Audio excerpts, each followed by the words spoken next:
Luke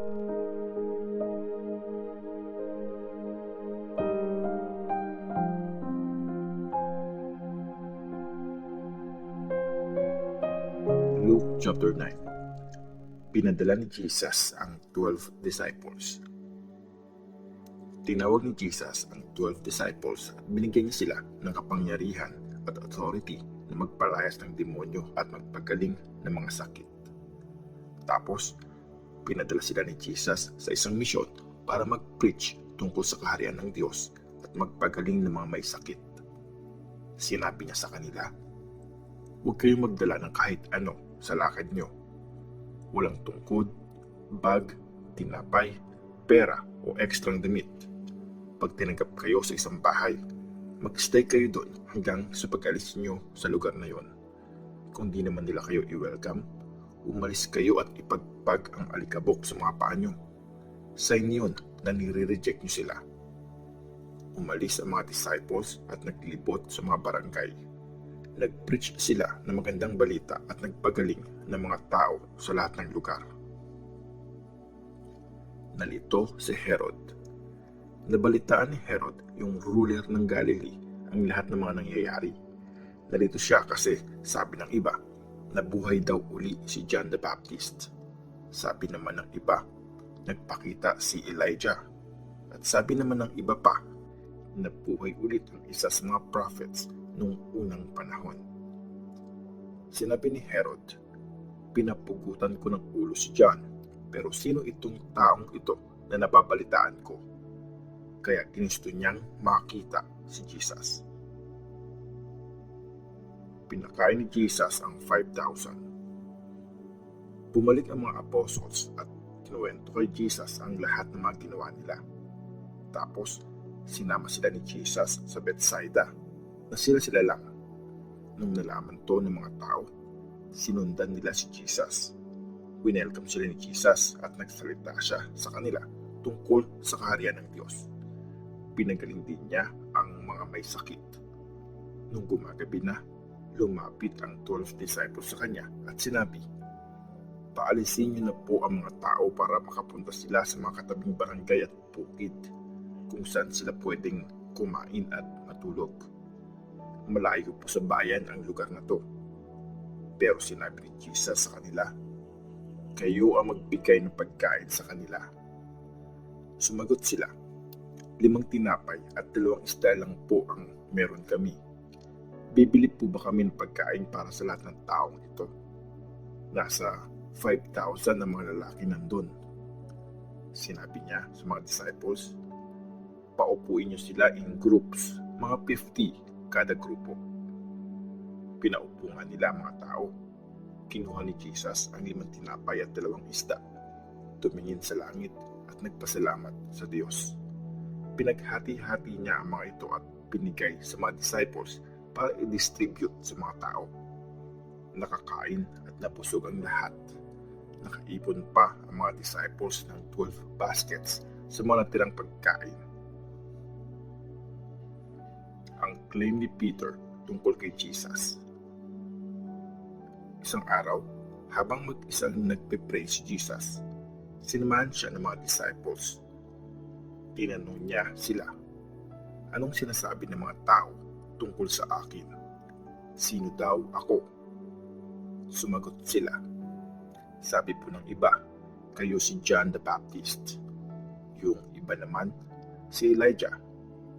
Sa iba naman, isa daw kayo sa mga prophets noong unang panahon na nabuhay ulit." Nagtanong ulit si Jesus, "Sino ako para sa inyo?"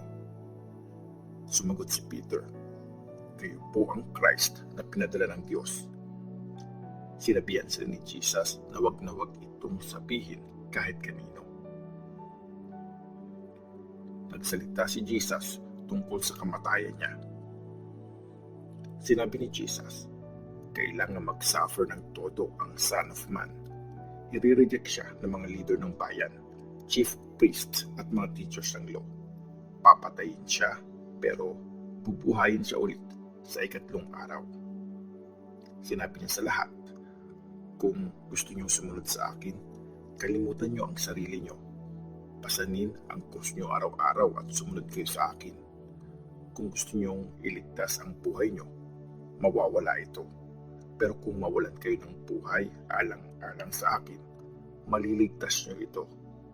Anong mapapala nyo kung makuha nyo ang buong mundo pero mapapahamak o mawawala naman ang buhay nyo? Siyempre wala. Kung kinakahiya nyo ako at ang mga teachings ko, ikakahiya din kayo ng Son of Man pagdating niya ng may kadakilaan, kasama ang kadakilaan ng Ama at ng mga banal na angels.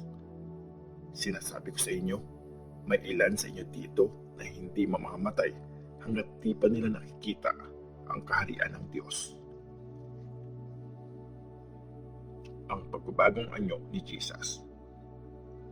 Mga 8 days pagkatapos sabihin ni Jesus ang mga to, sinama niya sa bundok sina Peter, John at James para mag-pray.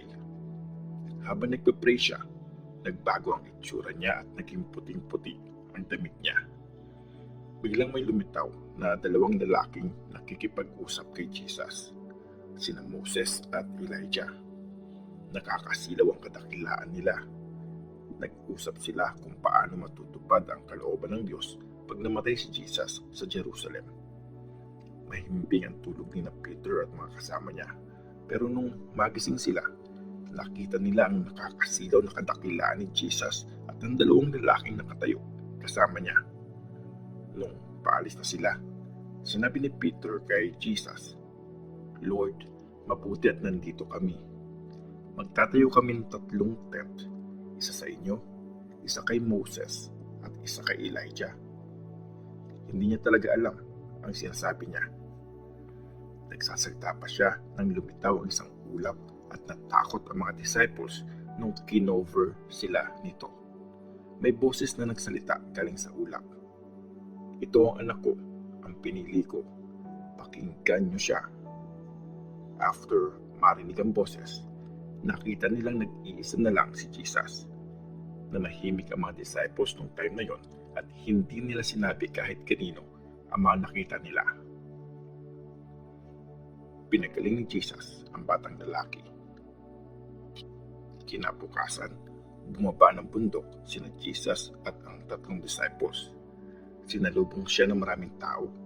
Sumigaw ang isang lalaki mula sa crowd, "Teacher, please, tulungan niyo po ang nag-iisa kong anak na lalaki." Pag sinasabihan siya ng masamang espiritu, bigla siyang nagsisisigaw at nangingisay hanggang sa bumula ang bibig niya. Sobrang pinapahirapan siya at ayaw tigilan. "Nakiusap po ako sa mga disciples niyo na palayasin ito, pero hindi nila kaya." Sumagot si Jesus, "Mga lahi ng masasama at walang pananalig, hanggang kailan ko kayo dapat samahan at pagtiisan?" Sinabi niya sa lalaki, "Dalhin mo dito ang bata." Paglapit ng bata, pinapagsak siya ng demonyo sa lupa at nangisay. Pero sinaway ni Jesus ang evil spirit at pinagaling ang bata at binalik sa tatay niya. Bumilib ang lahat sa kapangyarihan ng Diyos. Nagsalita ulit si Jesus tungkol sa kamatayan niya. Habang sinasabi ng mga tao kung gaano sila kapilip kay Jesus, sinabi niya sa mga disciples, "Tandaan niyong mabuti ang sasabihin ko. Tatrayturin at ibibigay ang Son of Man sa kamay ng mga tao." Pero hindi nila maintindihan ang meaning nito.